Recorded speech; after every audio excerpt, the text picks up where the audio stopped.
Camera that you cannot hear the song Who Let the Dogs Out. Today we're working with a dog that is deaf. He didn't even get to hear it. Unfazed. Have you ever had times when you wish you could just tune people out? I mean, who doesn't want to do that once in a while? We're going to be talking today about several different things, but one of them is David and Goliath in a way I've never heard it before. We're going to find out how can we find the courage that David had, and what purpose did he have?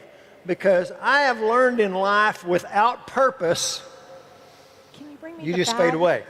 You just live day by day by day. And we're excited about that teaching. It's going to be a little bit later on. We're also excited.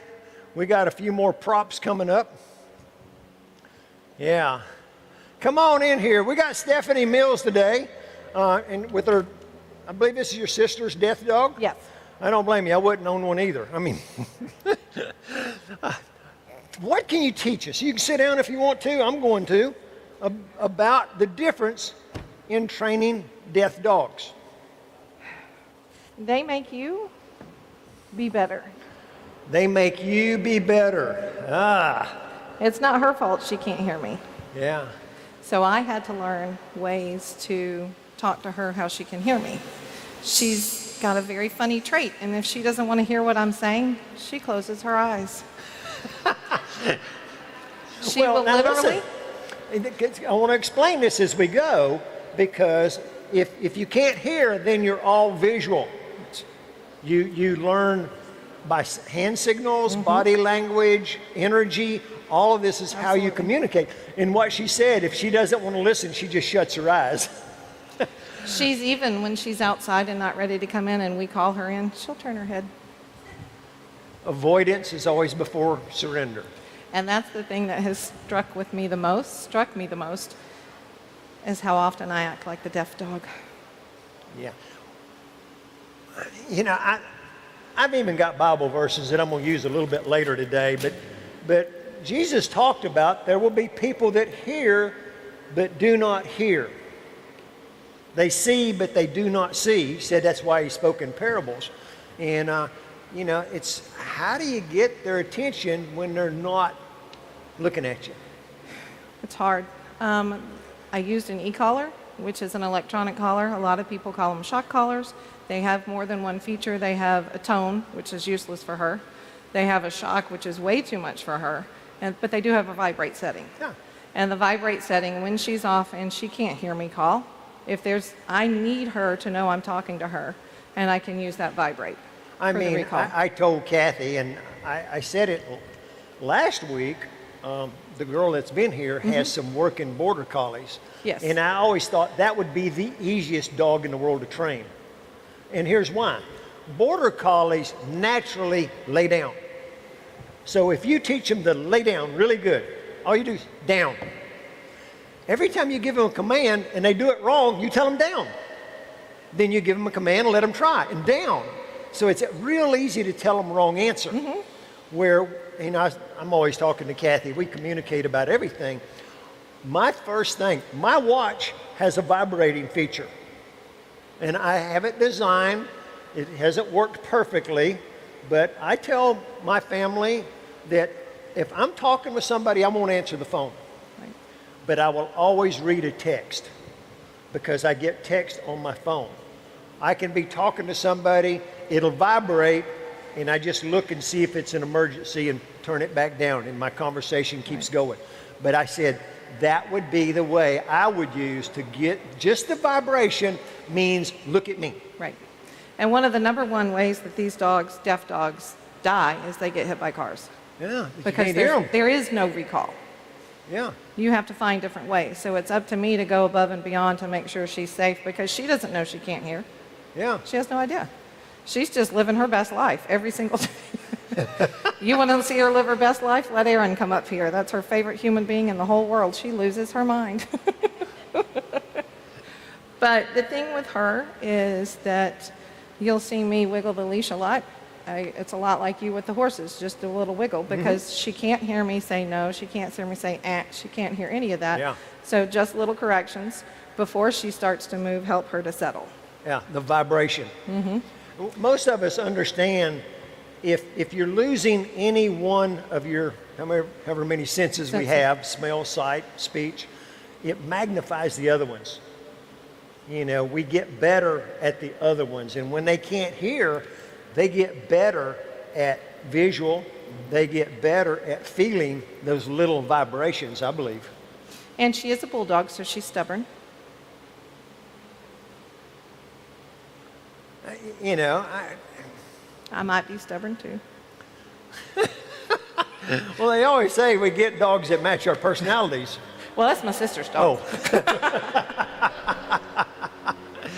When she told me she was getting the dog, I thought, what are you thinking?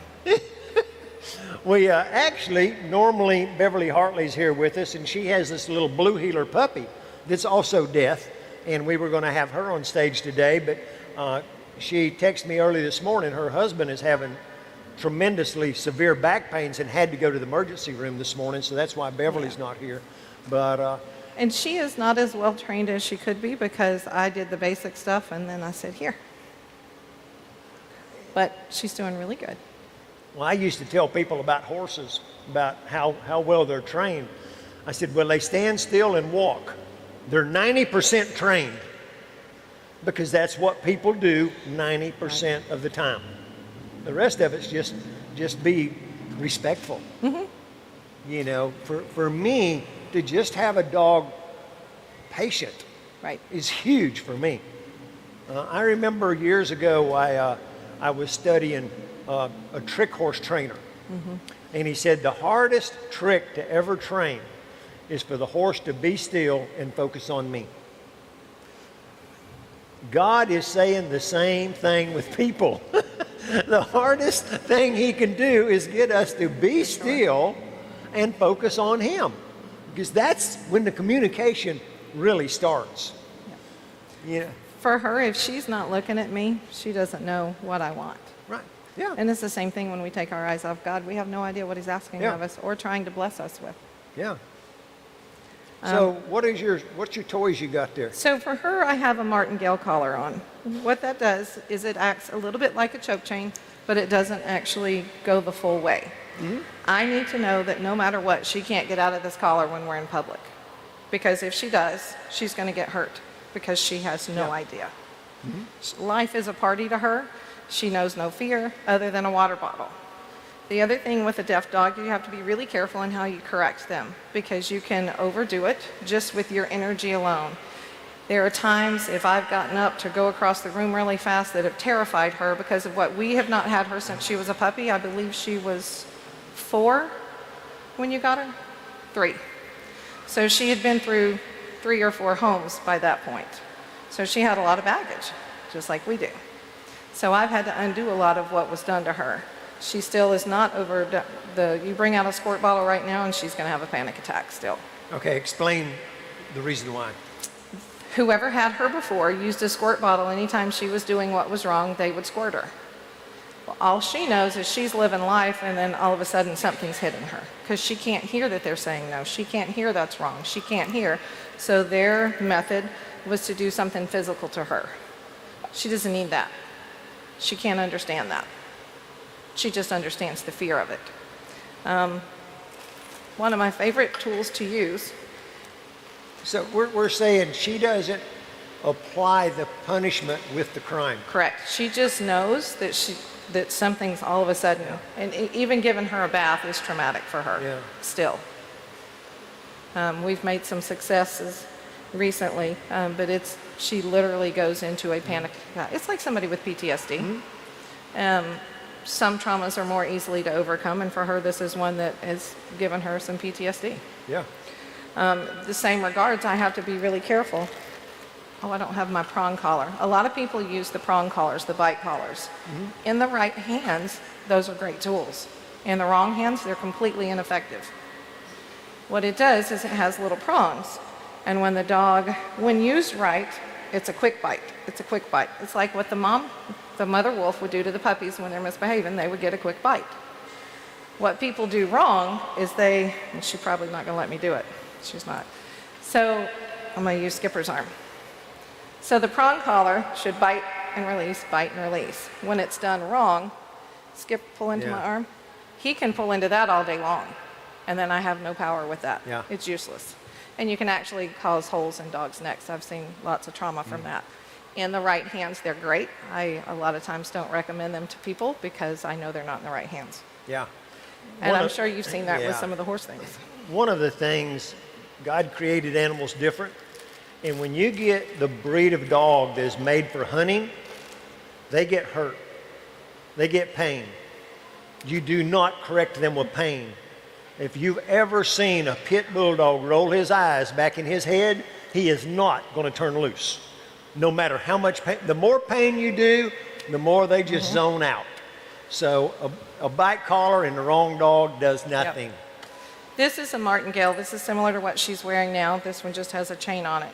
So it tightens, and it makes it so she can't slip out. I think they were originally used for greyhounds because they have such a slender neck and then a slender head. Regular collars just slip off, but they're a great, great tool. How many ever had a dog get out of their collar? That's exactly what this is talking about. It keeps them from getting out. If it's one size fits all, boy, they get just right. It's gone. But this one, it can get tighter when needed be, and then automatically loose. This is very similar. It's a choke chain. Yep. You're correct, it releases. Correct, it releases. Can't tell you how many people put them on wrong. I can correct and release. Yep. They put them on upside down, Yep. and you correct and choke. It doesn't let go. Yep. So it's very important when you're teaching someone that you teach them the right tools. The You do it all the release, time. yes. And it's that release, because if they never get the release, then you don't.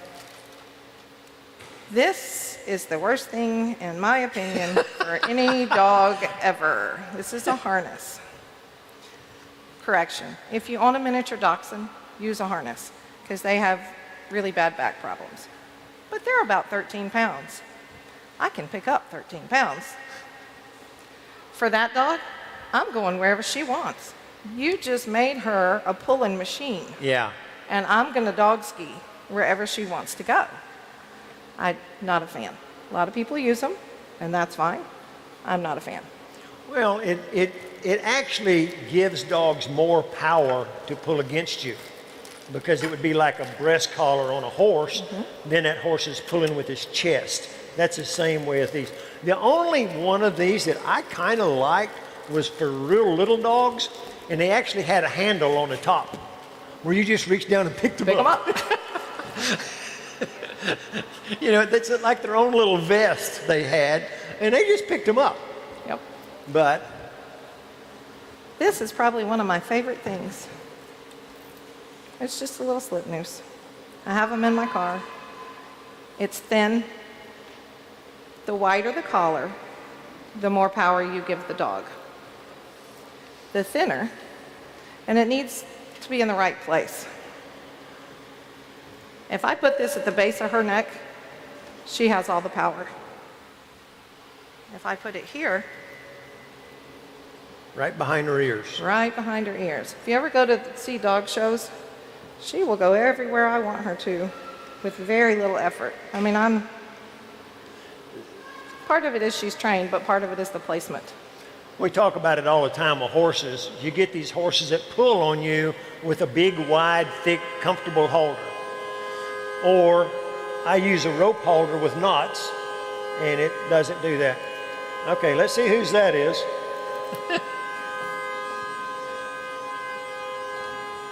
We got a horn blowing on the camera. We're just going to try to wait this out a second. There you go. But the type of collar, the one I used the very first week was a fish stringer. Yep.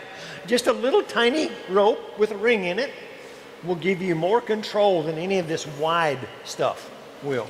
And that's what you see in the dog shows. When they have those giant dogs and they're running around like this, it's a tiny little wire. And it doesn't hurt them, but they feel it a whole lot quicker. It's clearer communication. Working with deaf dogs, I was a huge fan of Caesar Milan. In fact, I told horse people, don't watch horse trainers, watch Caesar, because it's all about becoming their leader. And people, that's what we're about, is God becoming our leader. And that's what it's all about. And we're just making illustrations of how that happens, that we give leadership to God, and this is just illustrations. But one of the things that Caesar says is it's exercise, discipline, and then affection. How many people get that backwards? And we give affection first. Don't raise your hands. But that's what comes natural, is we get them because we want to love something. We want something to love us back.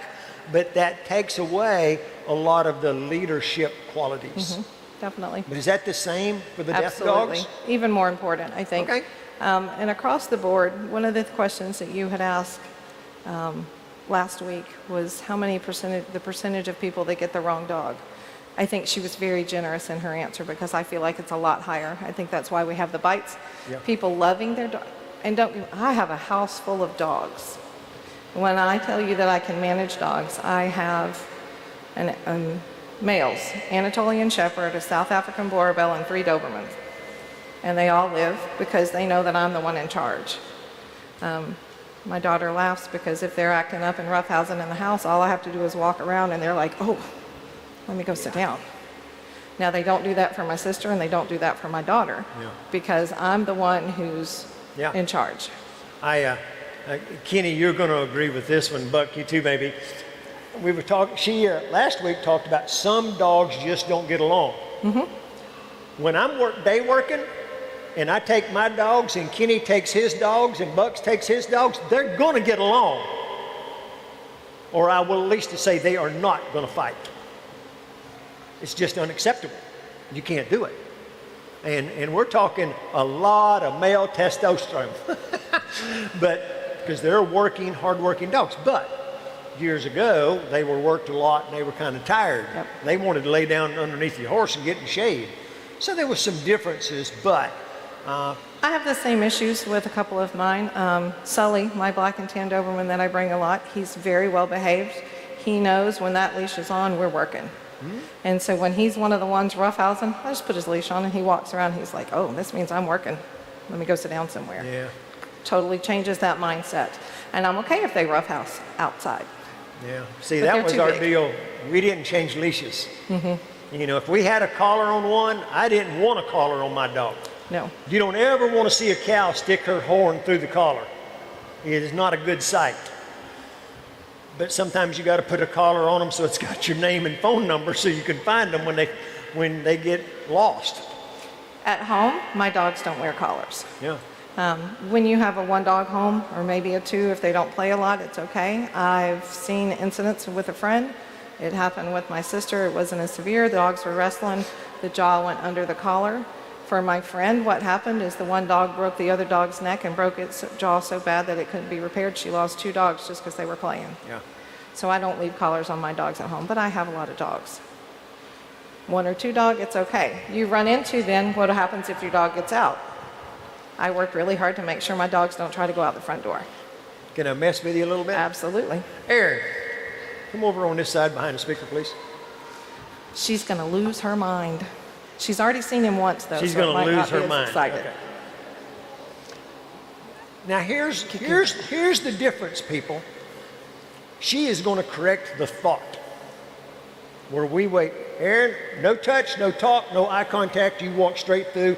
Don't trip on the cords on the other side. Well, you're going to have to kind of go around because she's not going to know you're here. Stomp. She might. You can go that way and just keep going. Good girl. All right, come back, Aaron. We're going to do this again. You can come from that way. All right, wait a minute.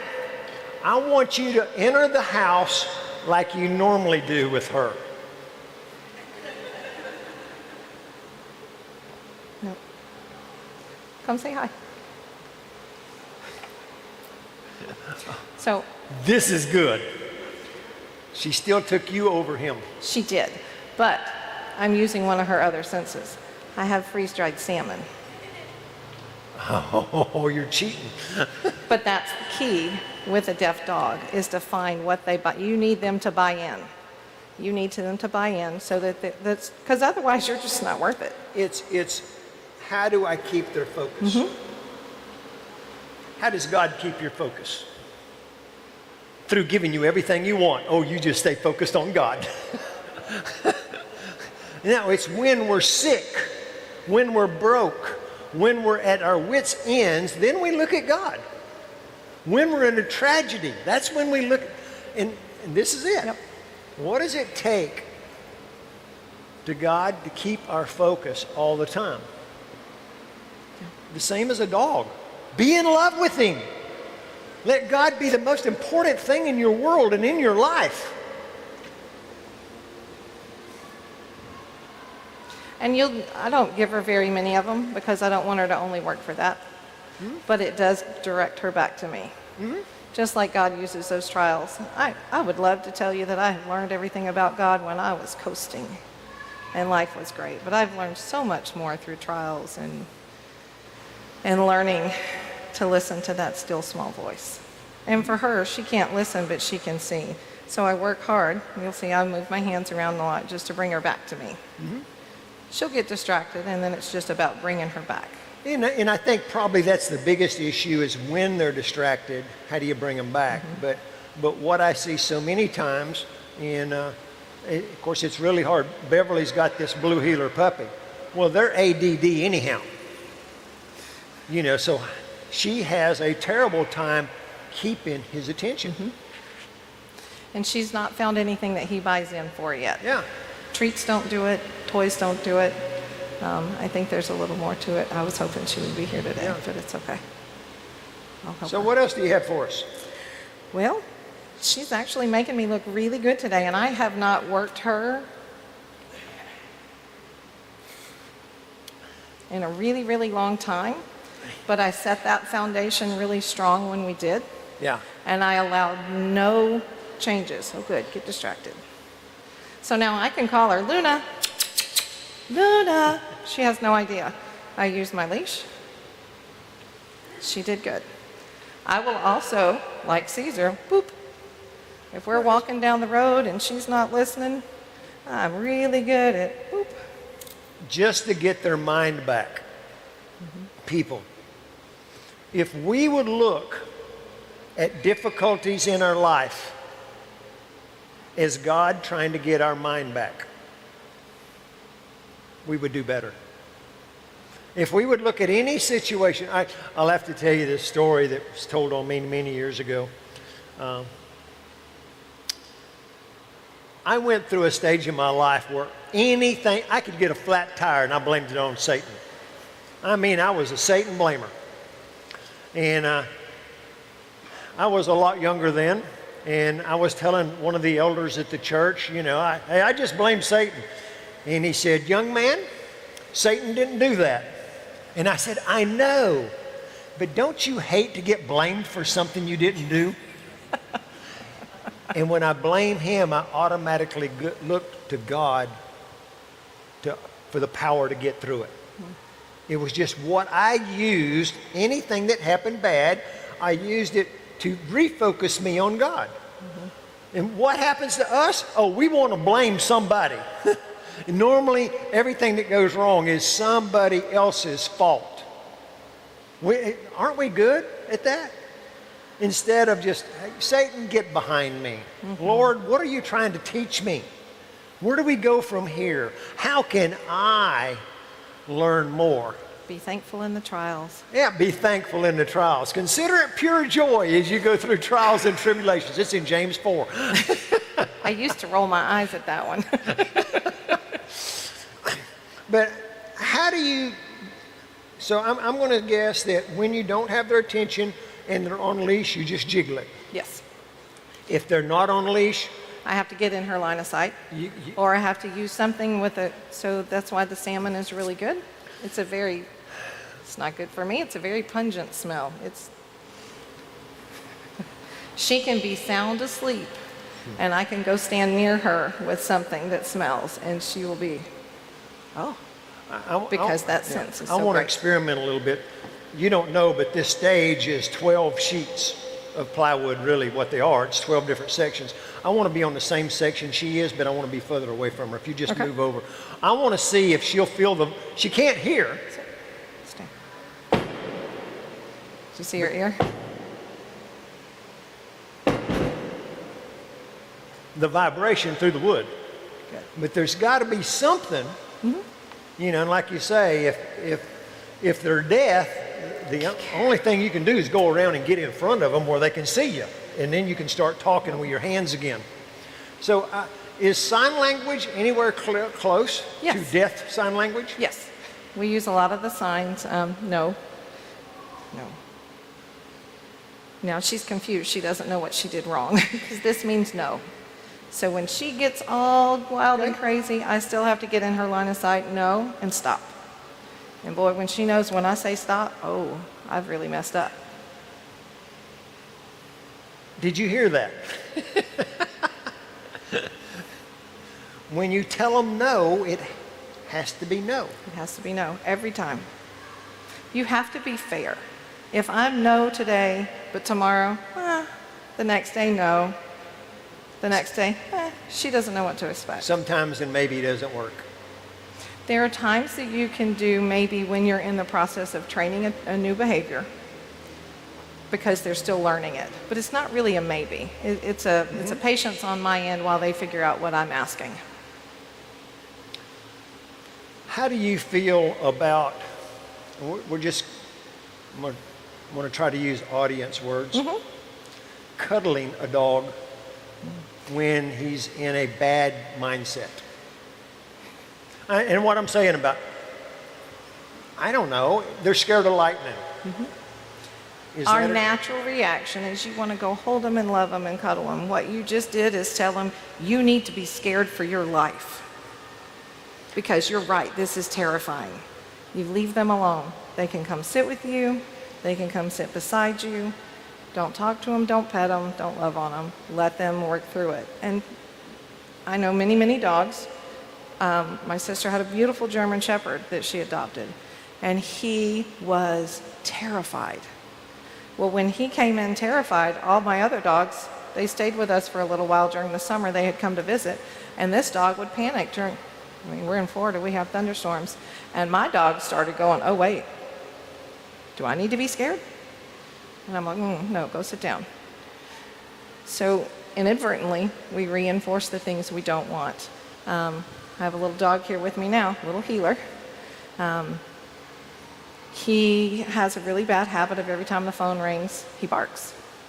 Where he came from, it was reinforced. We've been working on not doing that, and inadvertently, it got reinforced because, sorry, trying not to out my family. He would get called over. Yeah, we don't know what we don't know. He would bark, bark, bark, and oh no, come here. It's okay. Well, then he's like, bark, bark, bark. Yeah, it's like Because a baby crying, so you'll pick them up. Same thing. You know, if every time a baby cries, you pick them up, guess what? They're going to cry, so you'll pick them up. You know, one of the illustrations I want to make, and I'm going to make two of them so I can try to get everybody's visual. Most of you is not going to have a clue what I'm talking about, but I want you just to imagine in your mind you are in Vietnam. It's war, and there is a bunker with a machine gun in it. A bunker, they're caved in to where there's one little hole looking out. You can't shoot them hardly. And he's machine gunning everybody. And the whole platoon is cowered down. The leader, if the leader is scared, the platoon is scared. But when that leader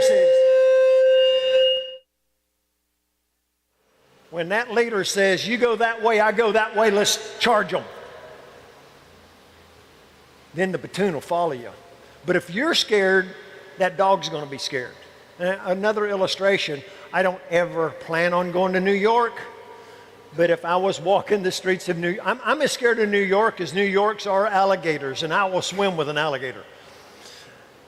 But if you're in New York and my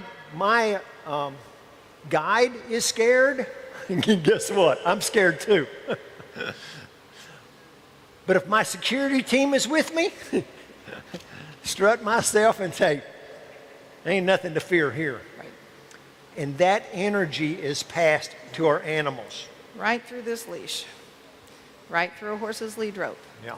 The energy that you bring, and for her, when she first came, she was nervous. She came from a shelter. She can't hear the dogs barking, but she can feel that energy. She can smell those smells, and she was on edge. And it takes that. Even if I'm scared, and I'll see a lot of people, they get their dog and they rap and they rap and they rap and they're ready. You just told your dog to be on guard. Yeah. It's about to be bad. So they're either, one, going to be terrified or they're going to become aggressive. Sounds completely counterintuitive to let your aggressive dog have a loose leash, but a short leash. But don't wrap it around and send that fear that you already have because, oh, my dog's going to be bad. I got to get him short. Yeah. You just told that dog to be bad. Yeah, that's good. And especially her, she feeds off energy so quick. If I want to wake her up, very, very blessed with her. She does not have a mean bone in her body. There are a lot of deaf dogs that you have to wake up very carefully. You have to stomp on the floor before you get there. You have to tap on the cage because they're going to react because they don't know you're there and you just startled them out of a sleep. Imagine if you're sound asleep and somebody grabs you. That's how a lot of people get bitten because they're not acclimated to what's going on in their environment. And I have to go the extra mile for her. It's not her job because she doesn't know she's deaf. She can't be anything other than deaf. It is who she is. She's watching the kids. Perfect example. She's not listening.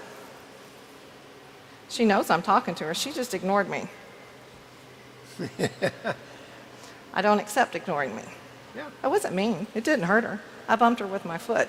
I could bump Skipper and it wouldn't hurt. Yeah. I'm not trying to hurt her. If I hurt her, she's for sure not going to listen to me. So if you use pain in training, you might get compliance for a little bit, but you don't get trained. You get somebody who's afraid and is going to listen for fear.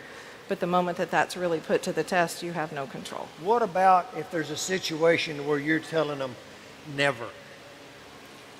It looks really bad. It doesn't hurt them at all. But let me tell you, they think they're going to die. I'm not hurting them at all.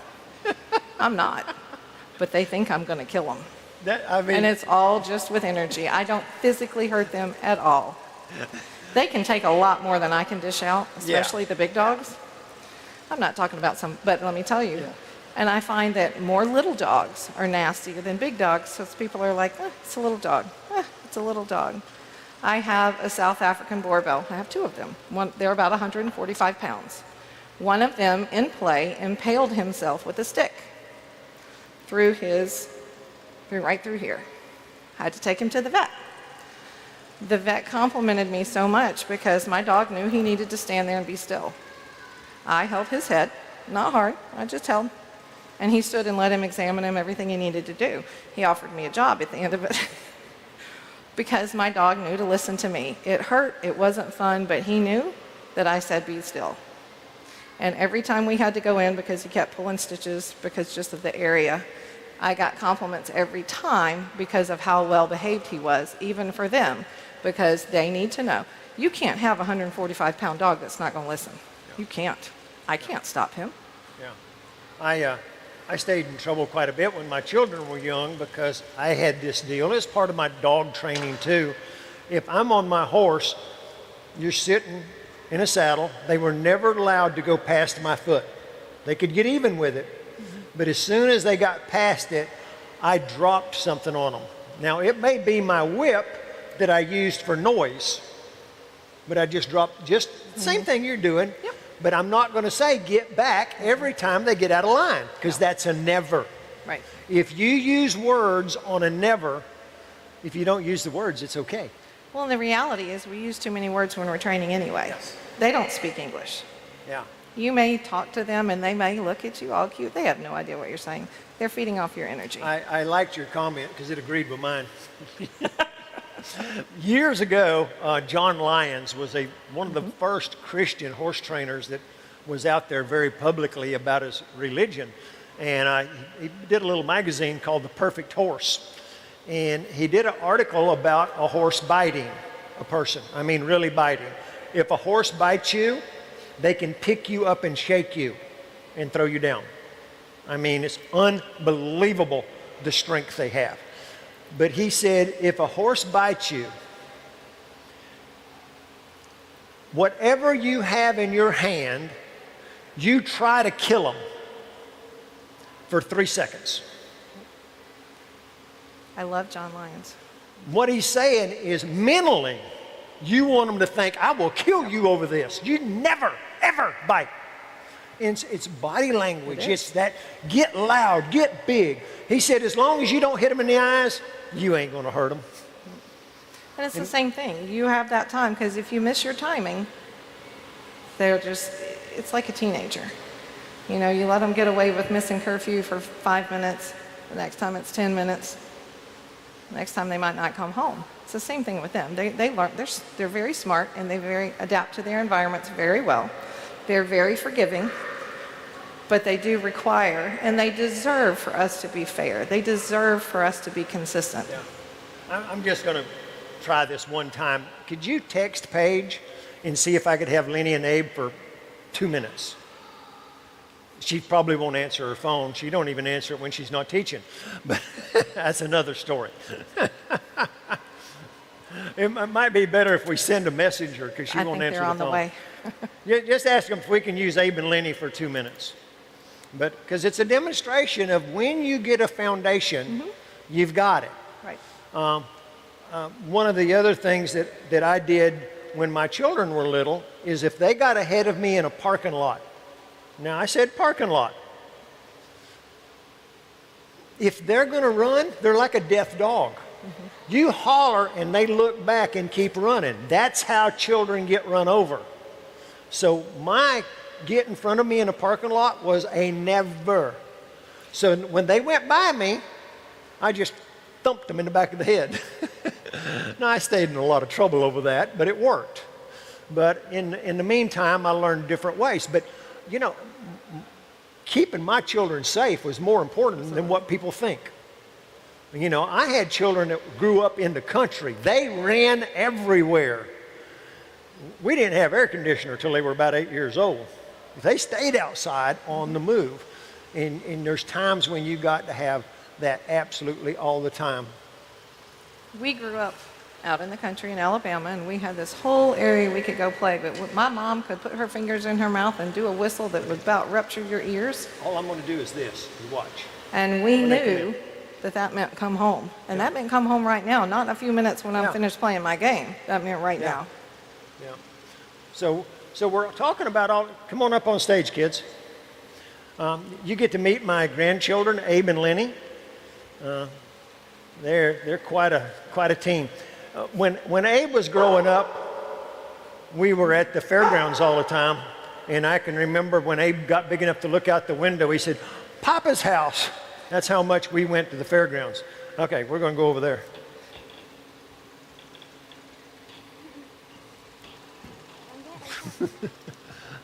So I didn't have to tell them to hold my finger.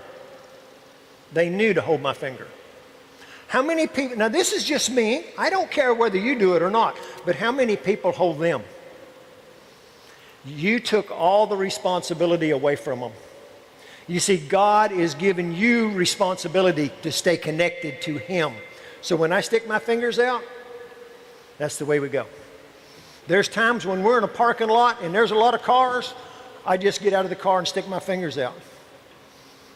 I love you too. Good job. You can go back to class now.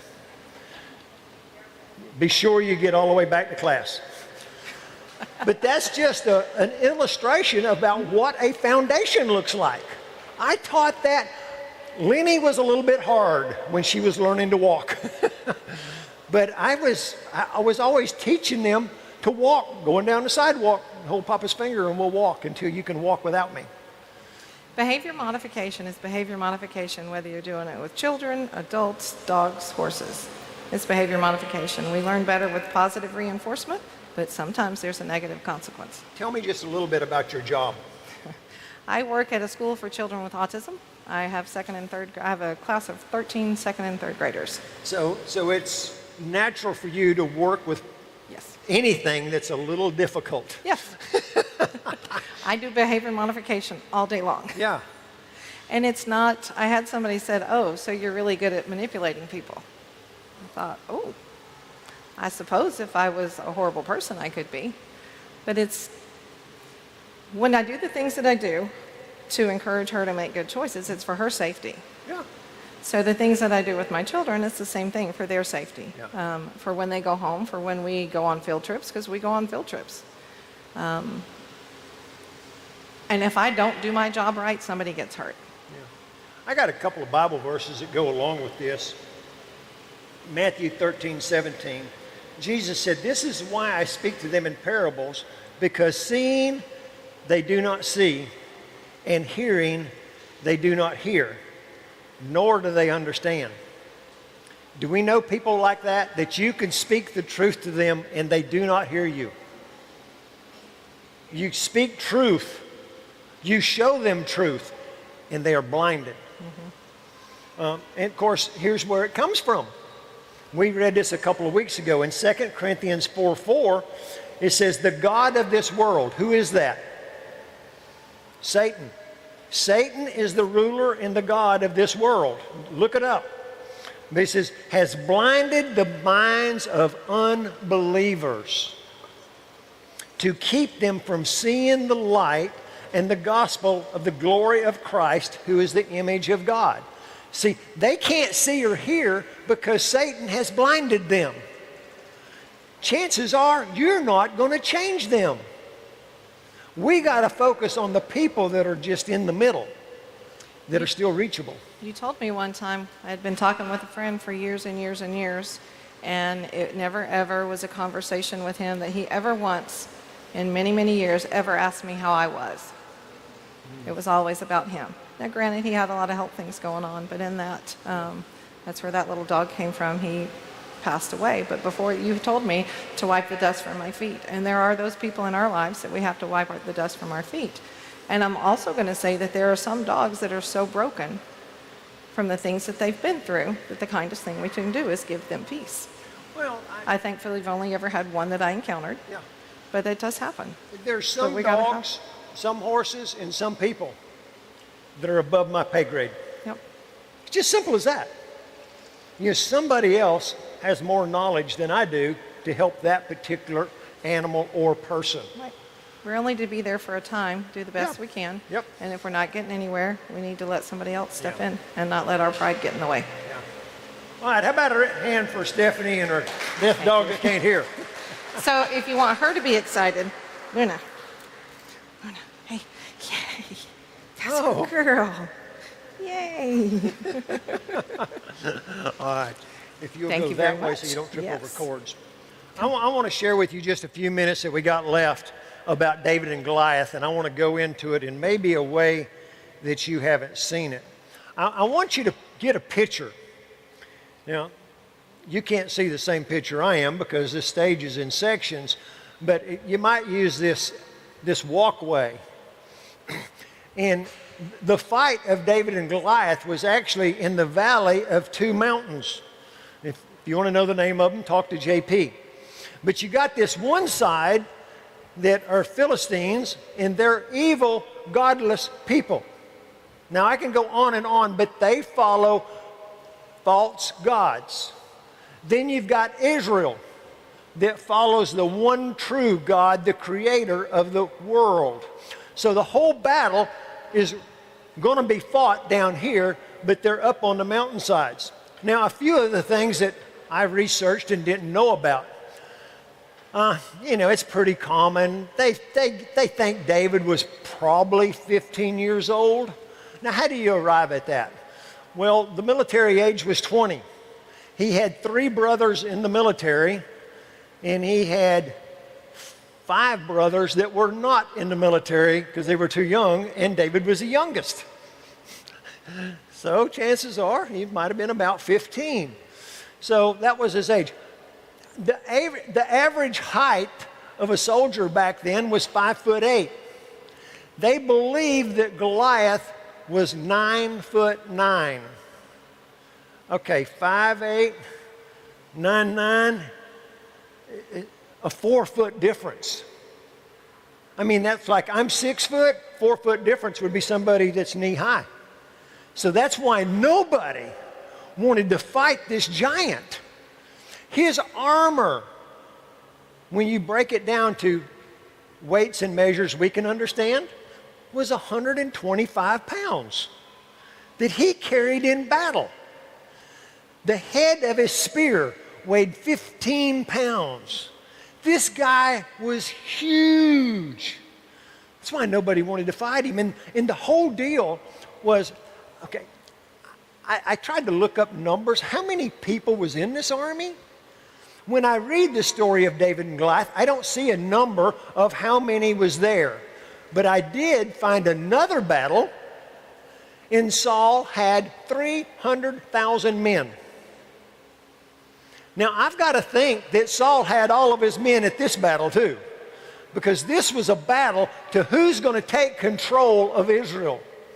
Because the Palestinians, they want to take over. And the whole deal of the story of David and Goliath is, rather than 600,000 of us fighting and blood and guts being everywhere, why don't you just send your best man and just me and him will fight? Winner take all. For 40 days, morning and night, Goliath would come out and mock God and say, send me your man and let us settle it right here. And if you win, we will surrender. But if I win, you surrender to us. You follow our fake gods. That's what the whole battle was about. Was about the godly and the godless. Now we're talking about America. Because that's the same battle we're in today, is the godly and the godless. We got one party wants to put Bibles into school, and we got another party that wants to put drag queens into school. So I want you to draw some similarities between where America is today and the story of David and Goliath. Did you know that let me rephrase how I word that. Only one person in the Bible is talked about more than David, and that was Jesus. I could do a sermon every week on a story of David, because David had a lot of stories. But that's not where I want to go. I want to focus on this battle. I want you to draw into how can this 15-year-old shepherd boy, his daddy sent him to the battlefield with goodies for his other 3 sons. Now, I don't know how he found them amongst 300,000 people. That's not part of the story. But his daddy just sent him there to bring provisions for his other sons. I'm sure it wasn't a life of luxury with 300,000 people camping there. But when David gets there, he hears this giant mocking his God. What would you do when people mock your God? I can tell you, I've just shook my head, turned around, walked away from them. But what gave Jonathan the courage to fight the giant? Better yet, what did David have that convinced Saul that he could beat the giant? Do you have any idea the responsibility that was on that teenager's shoulders? If I win, Israel wins. If I lose, Israel loses. That's an awesome responsibility for anyone, no less a 15-year-old child that guards sheep. But what was it that gave David the courage to go up against a giant? You've heard me say it over and over, and people, this is the greatest illustration I've ever had. God is always preparing you for the future. Everything I do with the horse is preparing them for the future. Everything you go through is preparing you for the future. David gets up there and says, "Who is this uncircumcised Philistine blaspheming my God?" You know, uncircumcised meant he was ungodly. The Philistines had this way of, when they said Philistine, you knew they're bad. They're ungodly. When you take God out of the equation, what do you have left? Oh, I can tell you, you've got all these false gods, which I believe are angels. Do you remember when we talked a few weeks ago about 1/3 of the angels were kicked out of heaven, and how many is 1/3? Remember, we looked up in Revelations, it said, how many angels? 10,000 times 10,000 is 100 million angels. So he took out 33 million angels scattered on the earth doing their thing. And I think that's where all these false gods come from. The idols, we call them, of Baal and Ezra. The world is full of them, but you're on this side, anti-God. Oh, the God of pleasure, the God of fertility, the God of this and the God of that. Well, you're on this side, the God of the universe, the one we claim to serve. But how did a 15-year-old boy convince Saul that he could beat him? Because of his past. He said, I have killed bears and lions that came after the sheep. I am not scared of this Philistine. He will fall just the way they fell. You see, when you learn from your past, it'll give you power in the future. I want you to think about your past right now. I want you to think personally, each and every one of you, what is the worst thing you ever went through? There's times in my life I should be dead, but I'm not. Because God had a plan. When you think about the worst things in your life, I want you to understand you're only here because God chose for you to be here. And you are stronger than you think you are. You are mightier than you think you are. You have the capability of killing the giants in front of you, but you have to believe in yourself that you believe in God. Because our power comes from God. In Acts 1:8, it says, hey guys, don't leave until you receive the power of the Holy Spirit. And that's the power He wants us to work in. And there's so many times in life I talk to people, and it could be as little as, go vote. Oh, well, I don't know how. Well, learn. In fact, we'll help you. We're going to have you ballots and you just copy it. You know, it's pretty simple. One side is for God and one side is not. But are you going to be the David that stands in the middle ready to fight the giant? That's what this whole battle is about. There's a lot of people that are not taking sides. And when you don't take sides, it's up to chance who wins. God wants to know who is on my side. 300,000 soldiers would not fight because they didn't have the experience to defeat something bigger than them. They did not have the experience to kill a bear or a lion. David did. You see, when you go through these trials and tribulations in your life, look at it as experience. I am not scared of the future because I know what God has brought me through. In fact, got a scripture for that. It's in Revelations 12:11. It's talking about how do you defeat Satan. Listen to this. They overcame Satan by the blood of the Lamb and the word of their testimony.